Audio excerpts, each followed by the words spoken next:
Buenas noches, vamos a empezar nuestra charla, segundo día de esta semana eucarística. Tenemos a Quique Toledo, quien es un apologista católico. Empecemos con la oración, luego lo presentamos en el nombre del Padre, y del Hijo y del Espíritu Santo. Amén. Señor Jesús, te damos gracias por este momento de formación que vamos a tener. Te pedimos que nos ilumines con el Espíritu Santo, para que todo lo que aprendamos sobre ti, sobre tu presencia en la Eucaristía, repercuta en nuestra vida y en la vida de las personas que nos rodean. Pongamos esta charla en las manos de tu Madre Santísima, diciéndole: Dios te salve María. Dios te salve María, llena eres de gracia. El Señor es contigo. Bendita eres entre todas las mujeres, y bendito es el fruto de tu vientre Jesús. Santa María, Madre de Dios, ruega por nosotros pecadores, ahora y en la hora de nuestra muerte. Amén. Gloria al Padre, y al Hijo, y al Espíritu Santo, como era en el principio, ahora y siempre, por los siglos de los siglos. Amén. En el nombre del Padre, y del Hijo, y del Espíritu Santo. Amén. Pueden sentarse, vamos a escuchar la hoja de vida de Quique, quien es el que nos va a brindar la charla de hoy. Nuestro ponente de hoy es el profesor Quique Toledo Cordero, conferencista católico, bachiller en Ciencias Estadísticas, magíster en Administración de Negocios, con amplia experiencia en el rubro de tecnologías de la información en diferentes empresas. Actualmente embarcado en el proyecto Gracia Plena para llevar temas de formación y apologética a los fieles católicos. Tema de hoy: la centralidad de la Santa Misa. Un aplauso. Gracias. Voy arriba. Ok, ¿me escuchan bien? Tengo que hablar. Ya. Buenas tardes, ¿me escuchan bien? Sí, gracias. En primer lugar, darle gracias al Padre, al Hijo y al Espíritu Santo por darme esa enorme bendición de estar delante de ustedes y poder hablar de estos temas. Gracias al Padre Carlos y gracias a ustedes por estar aquí y poder servirlos.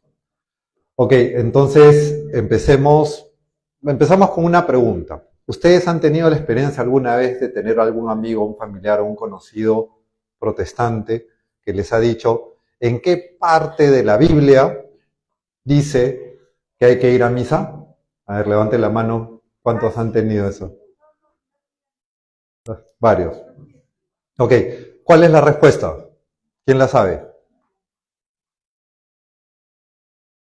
Es muy sencillo. Evangelio de San Juan, capítulo 6. Así es.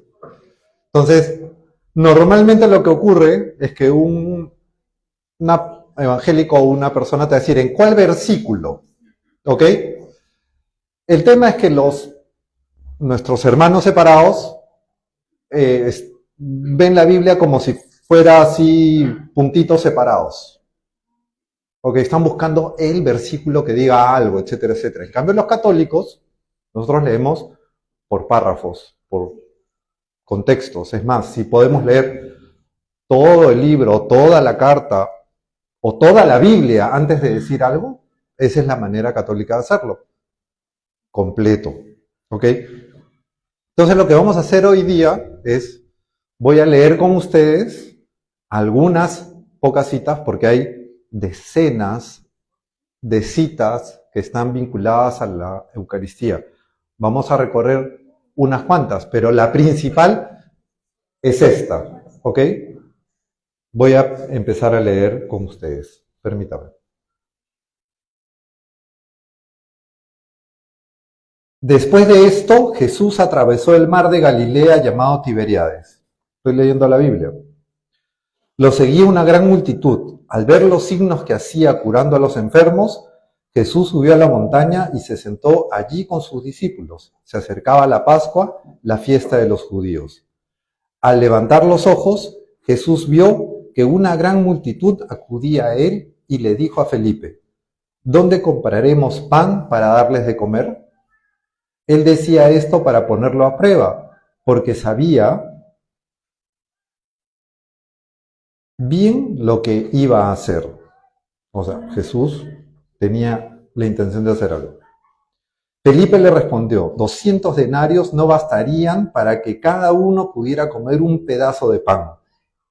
Uno de los discípulos, Andrés, el hermano de Simón Pedro, le dijo, aquí hay un niño que tiene 5 panes de cebada y 2 peces.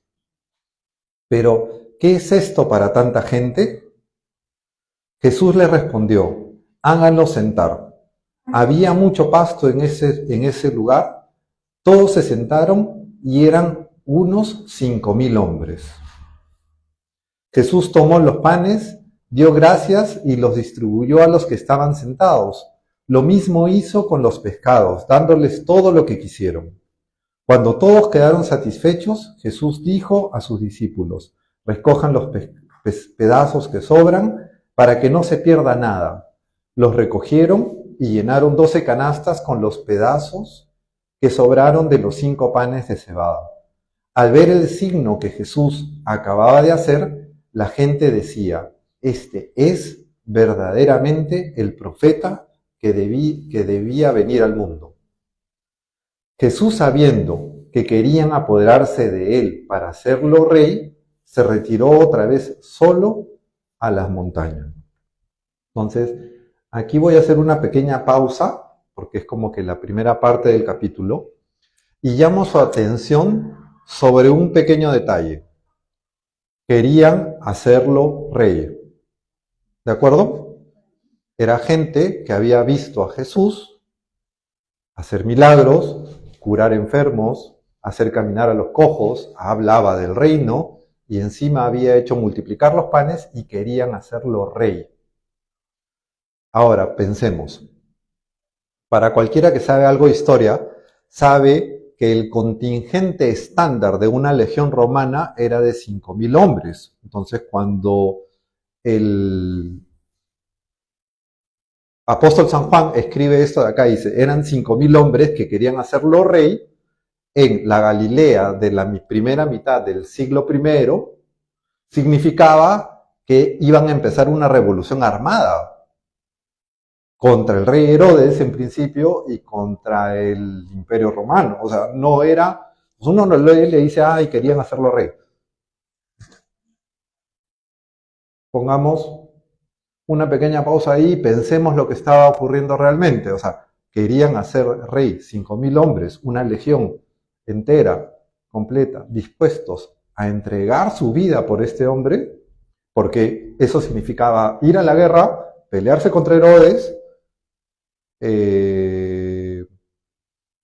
probablemente morir en batalla, arriesgar la libertad y la salud de sus tierras y de sus familias. O sea, no estamos hablando de una cuestión nada más así que pasaba por agua. ¿Ok? Tengan en cuenta ese detalle. A la tarde, Jesús, sabiendo que querían apoderarse de él para hacerlo rey, se retiró otra vez solo a la montaña. Al atardecer, sus discípulos bajaron a la orilla del mar, se embarcaron para dirigirse a Cafarnaúm, que está en la otra orilla. Ya era de noche y Jesús aún no se había reunido con ellos. El mar estaba agitado porque soplaba un fuerte viento.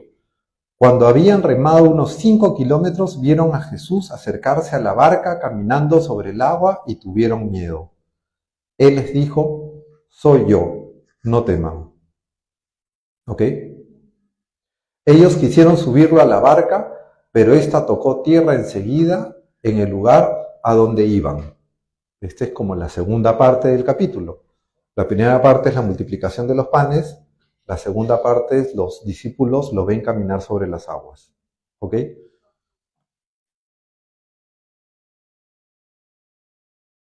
Al día siguiente, la multitud que había quedado en la otra orilla vio que Jesús no había subido con sus discípulos en la única barca que había allí, sino que ellos habían partido solos.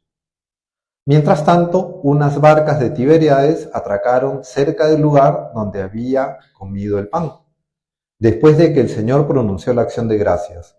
Cuando la multitud se dio cuenta de que Jesús y sus discípulos no estaban allí, subieron a las barcas y fueron a Cafarnaúm en busca de Jesús. ¿Ok? Es más o menos una cuestión así de Jesús se fue para un lado, los discípulos se fueron para otro, estaban buscando a Jesús. Oye, pero Jesús no se ha ido con los de la barca. ¿Dónde está Jesús? Lo estaban buscando y llega a otras personas de Cafarnaúm y le dicen, no, sí, pero si le hemos visto a Jesús en Cafarnaúm. O sea, están un poco diciendo, pucha, ¿qué pasó? O sea, algo extraño pasó. Entonces subieron una barca y fueron tras Jesús. Fueron a seguirlo. ¿De acuerdo? Al encontrarlo en la otra orilla, le preguntaron, maestro, ¿cuándo llegaste? Y aquí empieza lo interesante. Jesús les respondió, les aseguro que ustedes me buscan, no porque vieron signos, sino porque han comido hasta saciarse. ¿Ok? Yo sé, y de alguna manera casi estoy seguro de que todos nosotros hemos escuchado estas citas en varias misas o en algunas otras predicaciones, etcétera. Y se dan cuenta lo que estoy haciendo es simplemente leer de corrido sin hacer muchas explicaciones. Y lo concreto es que Jesús los recibe y les dice, ok, ustedes me siguen a mí porque se llenaron la pancita, no porque vieron los signos. Entonces, hay un reproche de parte de Jesús. Trabajen no por el alimento perecedero, sino por el que permanece hasta la vida eterna, el que les dará el Hijo del Hombre, porque es Él a quien Dios, el Padre, marcó con su sello. Ellos le preguntaron, ¿qué debemos hacer para realizar las obras de Dios? Jesús les respondió, la obra de Dios es que ustedes crean en aquel que Él ha enviado. ¿Qué debemos hacer para alcanzar las cosas de Dios? Jesús les responde algo directo y sencillo. Crean en mí. Es lo que le dice Jesús. ¿Correcto? Crean en mí. Lo que sigue es... A ver, a mí hasta ahora me hace rascar la cabeza. Ellos le preguntaron, ¿qué debemos hacer para realizar las obras de Dios? Jesús les respondió, la obra de Dios es que ustedes crean en aquel que Él ha enviado. Y volvieron a preguntarle, ¿qué signos haces para que veamos y creamos en ti? ¿Qué obras realizas? O sea, ellos lo habían visto curar enfermos, lo habían visto hacer caminar a los cojos, habían visto multiplicar los panes, lo habían visto en un montón de signos. Él les dice, crean en mí, y le dicen, bueno, ¿y qué otro signo me das? ¿Quieren más? O sea, como que estaban negociando con el Señor. A ver, ¿qué más nos das? ¿Me entiendes? Entonces, vamos, seamos un poco pacientes con ellos, porque a veces nos pasa a nosotros, ¿no? Señor, yo sí creo en ti, pero ¿me puedo ganar la tinca? O sea, ¿me entiendes? ¿O me puedes ayudar en esto? Un poco que también nosotros a veces nos ocurre lo mismo, o sea, seamos pacientes. ¿Ok? Nuestros padres comieron el maná en el desierto. Como dice la Escritura, les dio a comer el pan bajado del cielo. Jesús respondió, les aseguro que no es Moisés el que les dio el pan del cielo. Mi Padre les da el verdadero pan del cielo. Porque pan de Dios es el que desciende del cielo y da vida al mundo. Ellos le dijeron, Señor, danos siempre de ese pan. Obvio. Jesús le respondió, yo soy el pan de vida. El que viene a mí jamás tendrá hambre. El que cree en mí jamás tendrá sed. Pero ya les he dicho, ustedes me han visto y sin embargo no creen. Todo lo que me da el Padre viene a mí, y al que venga a mí, yo no lo rechazaré, porque he bajado del cielo. no para hacer mi voluntad, sino la del que me envió. La voluntad del que me ha enviado es que yo no pierda nada de lo que Él me dio, sino que lo resucite en el último día. Esta es la voluntad de mi Padre, que el que ve al Hijo y cree en Él tenga vida eterna, y que yo lo resucite en el último día. Lo que está haciendo Jesús en este momento, tenemos que entenderlo. Para nosotros, eso va a ser una comparación que lo voy a hacer, para nosotros está bien, o sea, Jesús es Dios, es el Hijo de Dios, es el Mesías, es nuestro Señor y Salvador. Pónganse en los zapatos de ellos. Lo han visto hacer milagros, Él les está pidiendo que crean en Él, y de repente Jesús empieza a hablar de Dios como su Padre. Ahí es donde los judíos, o la gente de ese pueblo, empieza a considerar seriamente sus opciones. ¿Ok? Porque ya no son cuestiones tan sencillas. Digo, tan fáciles de creer. Los judíos murmuraban de él, porque había dicho, yo soy el pan bajado del cielo. Y decían, ¿acaso este no es Jesús, el hijo de José? Nosotros conocemos a su padre y a su madre. ¿Cómo puede decir ahora, yo he bajado del cielo? Jesús tomó la palabra y les dijo, no murmuren entre ustedes. Nadie puede venir a mí si no lo atrae el Padre que me envió, y yo lo resucitaré el último día. O sea, Jesús se pone en modo mesiánico. ¿Entienden lo que significa modo mesiánico? ¿No? O sea, yo soy el Mesías, yo soy el Hijo de Dios, yo soy el pan bajado del cielo, mi Padre me ha enviado, el que mi Padre quiera vendrá a mí y yo lo aceptaré y a ese yo lo resucitaré. O sea, está Jesús en modo mesiánico, totalmente. Lo que nosotros llamamos querigma, el anuncio de Jesús, el Salvador, el Hijo de Dios, Dios con nosotros. ¿Ok? Está fuerte Jesús, ¿no? En este discurso.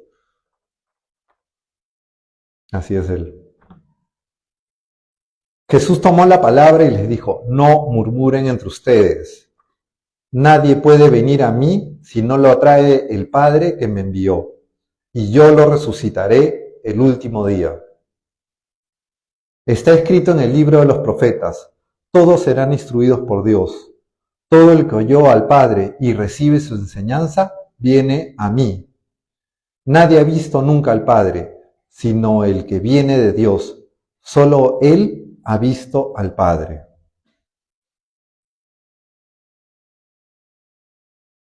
Me imagino que en ese momento la gente de esos 5.000 judíos estaban en shock. O sea, así, sorprendidos totalmente. Les aseguro que el que cree tiene vida eterna. Yo soy el pan de vida. Sus padres en el desierto comieron el maná y murieron. Pero este es el pan que desciende del cielo, para que aquel que lo coma no muera. Yo soy el pan vivo bajado del cielo. El que coma este pan vivirá eternamente. Y el pan que yo les daré es mi carne para la vida del mundo. Ya Jesús se había puesto en modo mesiánico, como les dije. ¿Ok? Que es una situación en la que nosotros, como católicos, hemos vivido en algún momento, ponernos frente al Señor y decir, ok, sí Señor, tú eres el Hijo de Dios. Lo hemos hecho, lo hemos vivido, no estoy hablando de algo que no conozcamos, ¿correcto? En ese momento, después de ponerse mesiánico, se pone peor Jesús.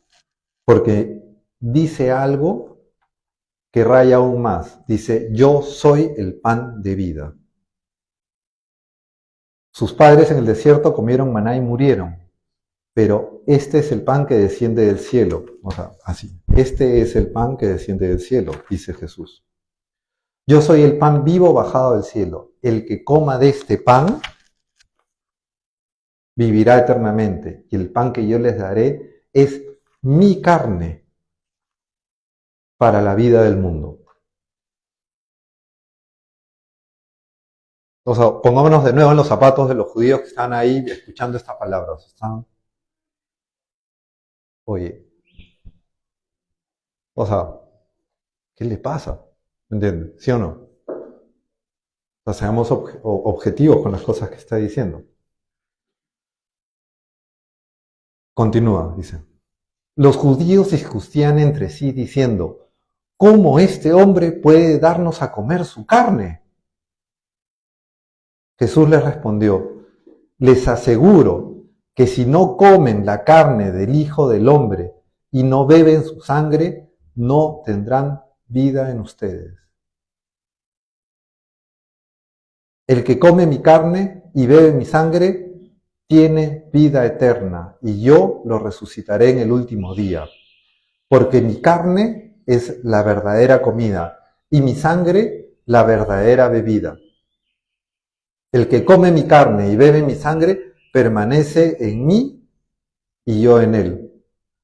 Así como yo he sido enviado por el Padre que tiene vida, vivo por el Padre. De la misma manera, el que me come vivirá por mí.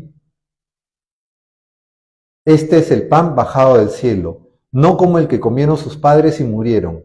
El que coma este pan vivirá eternamente. O sea, dense cuenta, Jesús es refutado. Le reclaman, lo miran con cara de loco, no le creen. O sea, el pata que está hablando, él se retracta, va para atrás, ¿qué hace? Se vuelve más intenso, vuelve a afirmar una y otra vez, el que no me come, no tiene parte conmigo. El que no se come mi carne y no se bebe mi sangre, no tendrá vida eterna.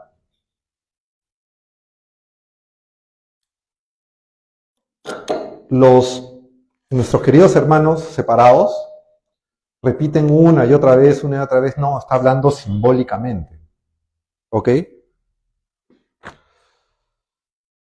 Pero tienen un problema. El señor Fernando Casanova, ¿lo han escuchado? ¿Saben quién es? Exacto. Él hace una anotación que me parece súper genial. ¿Ya? Él sabe de Biblia. Y él dice que entre el versículo 53 y el 54 hay un cambio de verbo. ¿Ok? En el versículo 53 dice, Jesús les respondió, les aseguro que si no comen la carne del Hijo del Hombre y no beben su sangre, no tendrán vida en ustedes. Pero en el versículo 54, según Fernando Casanova, el texto que usa Jesús no es comer, sino es tragar. Entonces, esto se lee así. Jesús les respondió, les aseguro que si no comen la carne del Hijo del Hombre y no beben su sangre, no tendrán vida en ustedes.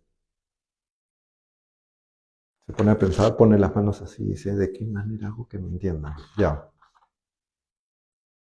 El que traga mi carne y bebe mi sangre tiene vida eterna, y yo lo resucitaré en el último día. O sea, pareciera que Jesús dice 2 veces lo mismo, ¿no?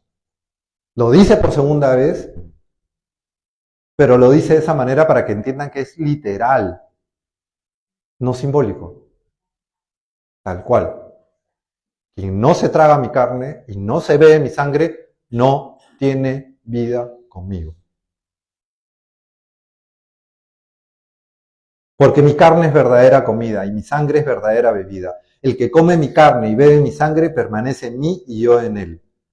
Así como yo he sido enviado por el Padre que tiene vida, vivo por el Padre. De la misma manera, el que come vivirá por mí. Este es el pan bajado del cielo, no como el que comieron sus padres y murieron. El que coma de este pan vivirá para siempre. Jesús enseñaba todo esto en la sinagoga de Cafarnaúm. Después de oírlo, muchos de sus discípulos decían, es duro este lenguaje, ¿quién puede escucharlo? Jesús, sabiendo lo que sus discípulos murmuraban, les dijo, ¿esto los escandaliza? ¿Esto los sorprende?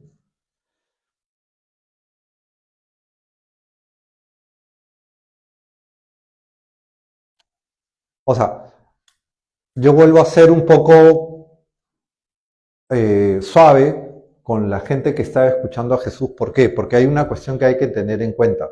Los judíos tenían prohibido beber sangre. ¿Por qué?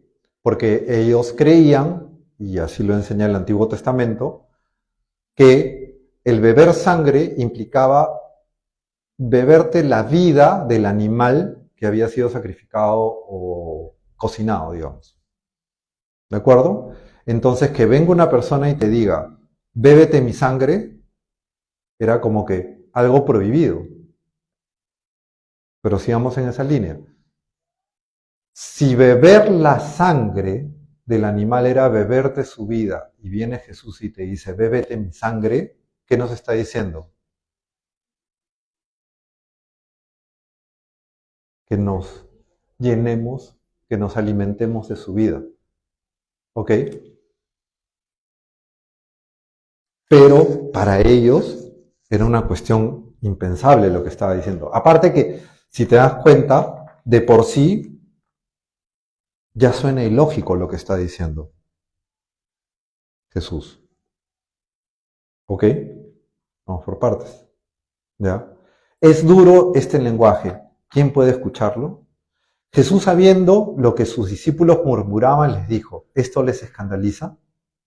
¿Qué pasará entonces cuando vean al Hijo del Hombre subir a donde estaba antes? Más mesiánico todavía. El Espíritu que es el que da vida, la carne de nada sirve. Las palabras que les dije son espíritu y vida. Pero hay entre ustedes algunos que no creen.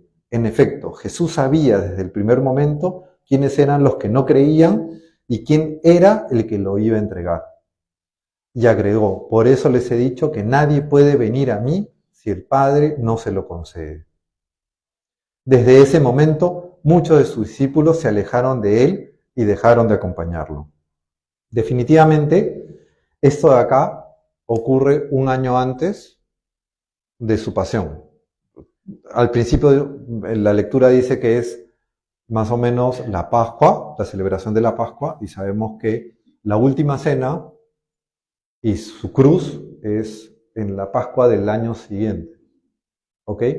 O tal vez dos, no sé, pero como que un aniversario o 2 aniversarios máximo. ¿Ok? Pero es lógico rechazar estas palabras para un judío de esa época. No era lo que pensaban. No entendían. Desde ese momento, muchos de sus discípulos se alejaron de él y dejaron de acompañarlo. Jesús preguntó entonces a los 12,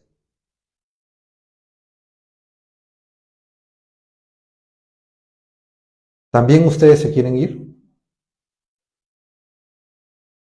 O sea, el tema es el siguiente. Si esto fueran palabras simbólicas, ¿Jesús hubiera arriesgado a que la gente se vaya? ¿O les hubiera dicho, no, tranquilos, o sea, estoy hablando de manera simbólica, no piensen que se van a comer mi carne, no piensen que se van a tomar mi sangre, o sea, no tienen por qué irse, en realidad estoy hablando de que acepten mi palabra, de que crean en mí, nada más. Si eso hubiera sido así, Jesús hubiera explicado, o a sus discípulos en privado, de que estaba hablando simbólicamente. Jesús no hizo eso. ¿Se quieren ir? Váyanse. Es más, se dio vuelta, parece que estaba un poco Sí, un poco entusiasmado Jesús, se voltea donde sus discípulos y dice, ¿ustedes también quieren irse? Váyanse. Si no me creen que me tienen que comer y que tienen que comer mi carne y beber mi sangre, váyanse. Simón Pedro le respondió, Señor, ¿a quién iremos? Tú tienes palabras de vida eterna. Nosotros hemos creído y sabemos que eres el Santo de Dios. Jesús continuó, ¿no soy yo acaso el que los eligió a ustedes los 12? Sin embargo, uno de ustedes es un demonio. Jesús hablaba de Judas, hijo de Simón Iscariote, que era uno de los 12 que lo iba a entregar. Yo voy a terminar de leer el capítulo 6 de San Juan y se los pido que ustedes lo lean también en la versión de la Biblia que quieran y se van a dar cuenta. Que la respuesta de Simón, de Pedro, es como que, mira, Jesús, no entiendo nada, pero ¿a dónde iremos? Te creo, yo me quedo contigo, tú tienes palabras de vida eterna. Y es lógico también que Pedro y los discípulos no entiendan, ¿ok? Porque ellos iban a entender después, un año después en la última cena. ¿Okay? San Juan, en el Evangelio de San Juan, no describe el Jueves Santo de la misma manera que los otros 3 evangelios. ¿Ok? Él no hace el relato de la Eucaristía, pero tiene todo un capítulo en el 6 explicando el sentido del cuerpo y la sangre de Jesús. O sea, cuando Jesús le dice, el que come mi cuerpo y bebe mi sangre tiene vida eterna, lo dice literal. Allá ellos, otros, que crean que es simbólico. Pero si uno lee la Biblia y le hace caso a la Biblia, se da cuenta de que es literal. Y que es central, tan central en la vida del cristiano y del mensaje de Jesús, que Jesús no tiene ningún problema en que tú te vayas si no crees en que eso es literal. Tal cual. Entonces, cuando nosotros vamos a una misa y vemos al sagrario ahí, sabemos que ahí está Jesús, porque Él lo dijo, es su palabra. Por eso es que nos arrodillamos y no hacemos así nomás. Nos arrodillamos porque estamos adorando a nuestro Señor. Lo mismo en la capilla de adoración. Por eso es que nuestras misas son cristocéntricas. La misa es centrada en Jesús. Como otros no tienen a Jesús, entonces ponen banda, música, shows, gritan, alaban, hacen espectáculo, se dan vueltas de campana, etcétera, porque no tienen a Jesús. Nosotros no hacemos nada de eso. Es más, desaparecemos, o el Padre desaparece, porque lo central es Jesús. Y así nosotros vayamos a una misa y haya un padrecito de 70 años que apenas se le escuche y todo lo demás, nosotros sabemos que en el momento en que Él hace las palabras de Jesús, ahí está Jesús y por eso estamos ahí. Y si no nos gusta la homilía, no importa, ahí está Jesús. ¿De acuerdo? ¿Cuándo entienden los apóstoles todo esto de acá? Un año después, en la última cena, cuando Jesús, cito, Marcos 14 del 22 al 25.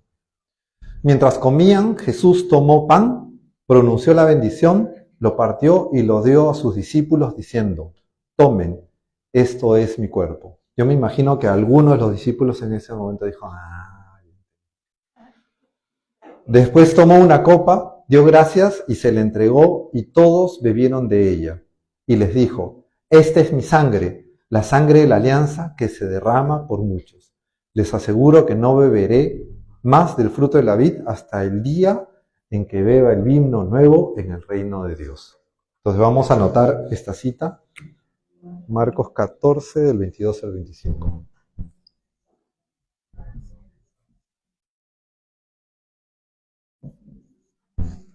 ¿Ok? Van juntas, acuérdense que no somos evangélicos sino católicos. Mateo 26, 28. Mientras comían, Jesús tomó el pan, pronunció la bendición, lo partió y lo dio a sus discípulos diciendo, tomen y coman, esto es mi cuerpo. De nuevo sobre el tema, no es simbólico. Después tomó una copa, dio gracias y se la entregó diciendo, beban todos de ella, porque esta es mi sangre. La sangre de la alianza que se derrama por muchos para la remisión de los pecados. Mateo 26.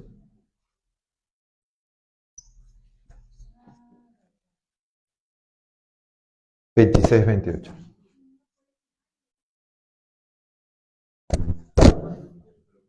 Ups.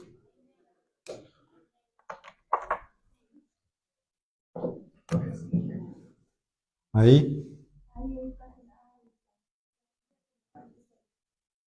26. 28. ¿Se ve ahí?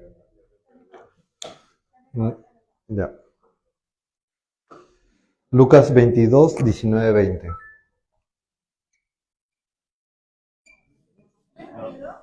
No, no hay.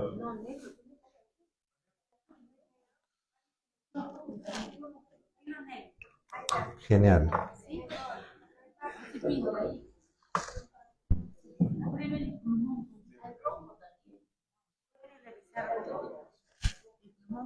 Sí. Un poquito. 19. Ya me perdí.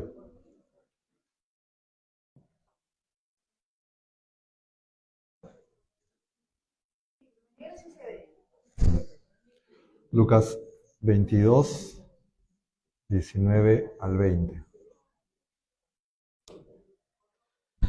Luego tomó el pan, dio gracias, lo partió y lo dio a sus discípulos diciendo, esto es mi cuerpo, que se entrega por ustedes. Hagan esto en memoria mía.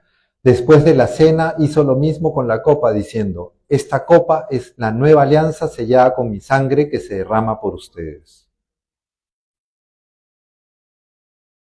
Entonces, vemos que hay una coincidencia en los 4 evangelistas, que Jesús, cuando habla del pan y del vino consagrado, es realmente su cuerpo y su sangre. Sin dudar.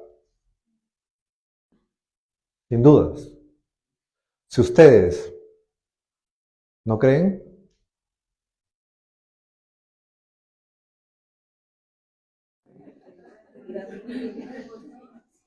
un poco es interesante leer todo el capítulo completo porque te vas dando cuenta cómo Jesús se pone mesiánico, cómo anuncia que Él es el Mesías, cómo anuncia que Él es el Hijo de Dios.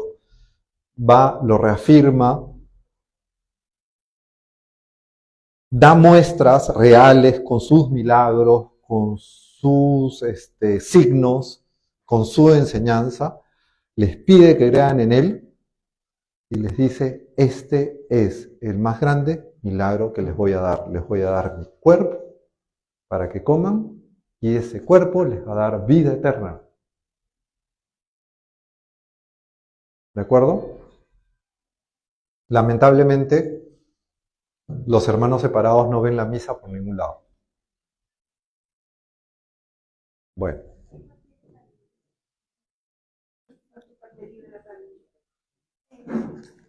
En realidad, ese problema de ver por versículos es una gran limitación que tienen los hermanos protestantes. Porque están buscando como con una linterna en medio de la oscuridad a ver si encuentran algo. O sea, tienen que leerlo completo. Y bien. Supongo que sí. Preparando esta charla yo escuché una explicación de un hermano protestante y me pareció interesante algo. Que él, antes de empezar a hablar de Juan 6, dijo, ojo, pero tengan en cuenta que Jesús está hablando simbólicamente. ¿Ah? Si no tienen en cuenta eso, se van a confundir.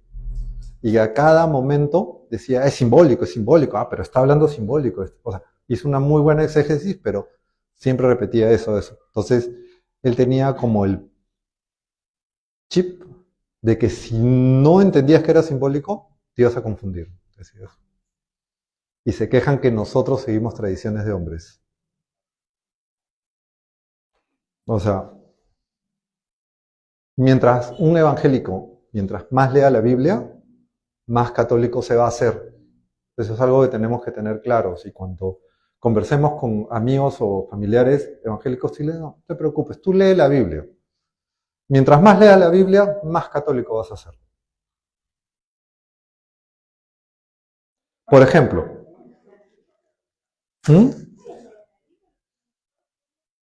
he conocido muy pocos.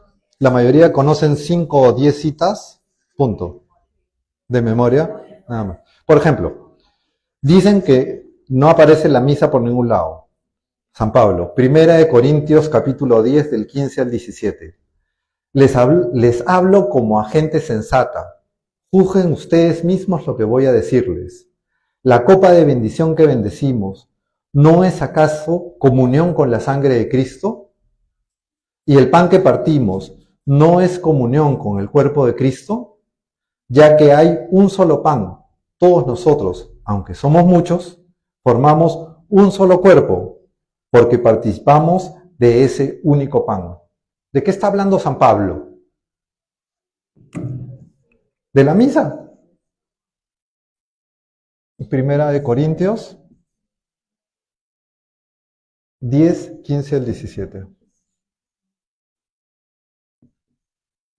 Es más, los capítulos 10 y 11 en realidad son lineamientos y consejos, es más, consejos firmes que hace San Pablo de cómo debemos actuar en la misa. Miren, ¿no? Primera de Corintios 11, del 20 al 29. Escuchen bien, por favor.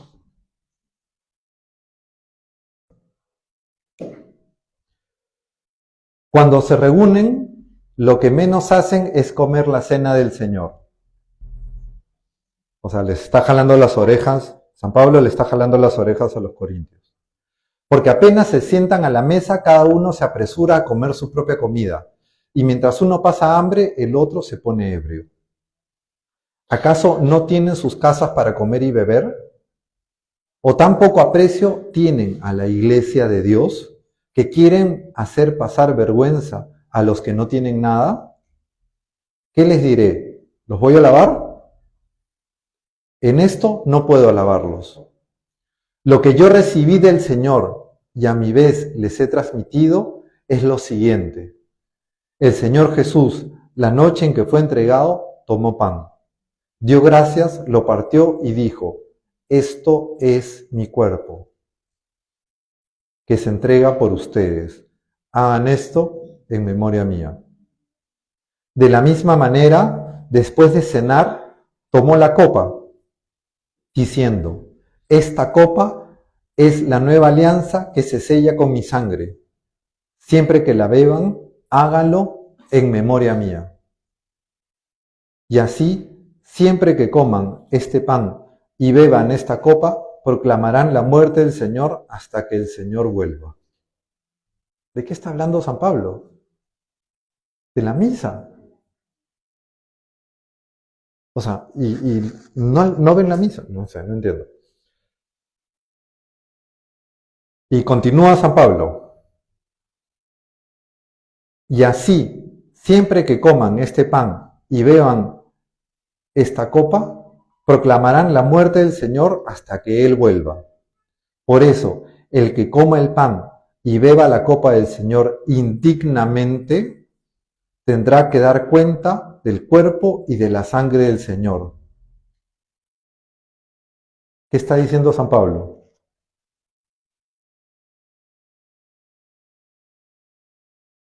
Exacto. Así es. Quien coma indignamente tendrá que dar cuenta del cuerpo y de la sangre del Señor. O sea, esto, si fuera un símbolo, ¿daríamos cuenta? Tenemos que darnos cuenta de lo que estamos recibiendo. Nadie, por favor, nadie puede comulgar si no está en gracia. Si tienes conciencia de que has cometido un pecado, no comulgues. ¿Ok? Por favor. ¿Ya? Por eso es que la iglesia, que es madre y cuida a sus hijos, a los que están en pecado les dice, por favor, tú no comulgues. O sea, si hay una persona que por N circunstancias se ha divorciado y se ha vuelto a casar, la iglesia le dice, tú no comulgues. Entonces hay mucha gente que dice, no, las iglesias son unos malos, deberían comprenderlos, déjenlos comulgar. Oye, la palabra de Dios dice que si tú estás en esa situación, o eres un luterano, o eres un musulmán, y comes, te quemas, te mueres. Por favor, no la comas. Si tú tienes conciencia que estás en pecado, no comulgues. O sea, no es pecado no comulgar. ¿Me entiendes? Anda a misa, escucha la misa, reza, y cuando tengas oportunidad de confesarte, entonces comulgarás. No tienes obligación de comulgar. ¿Ok? Hay que ser claros en eso.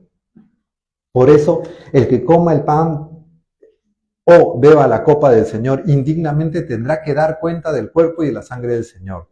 Que cada uno se examine a sí mismo antes de comer este pan y beber esta copa. Porque si come y bebe sin discernir el cuerpo del Señor, come y bebe su propia condenación, dice San Pablo.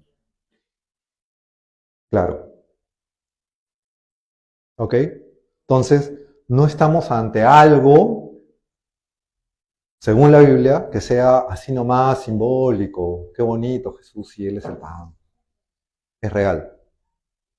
Y es parte de su mensaje. Es tan parte de su mensaje que Jesús no tiene ningún inconveniente de que si tú no crees en eso, mira hermanito, ¿ustedes también quieren irse? No. De ninguna manera nos iríamos. ¿A dónde iríamos? Y solo acá encontramos vida eterna, solo en Él. ¿Ok? Lo vamos a hacer bien, vamos a confesar, vamos a estar en gracia, vamos a venir a adorarlo porque Él está ahí. ¿Ok? Y es solo la Biblia, o sea, y es tan bueno el Señor que lo ha puesto en los evangelios, lo ha puesto en San Pablo, lo ha puesto en los padres de la iglesia, lo ha puesto en el magisterio, y lo ha puesto también como el día de ayer que nos habló la licenciada Maribel, en los milagros eucarísticos. O sea, ya si no crees, pues ya, no sé, o sea, pruebas científicas, hechas, reales. Ese pan se convierte en carne de su corazón. Entonces estamos ante algo real, sustentado en la Biblia. Que nadie nos venga a decir, ¿en qué parte en la Biblia dice que... Ahí está.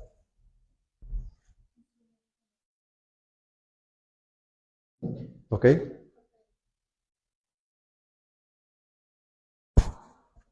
Corazón vivo. Es su corazón latiendo de amor por nosotros. Por eso se quedó ahí. ¿De acuerdo? No sé. Espero. Fueron unas solas cositas ya. O sea, hay decenas de otros pasajes y experiencias que otros grandes expertos han hecho que podríamos seguir profundizando, pero solamente estas pequeñas citas.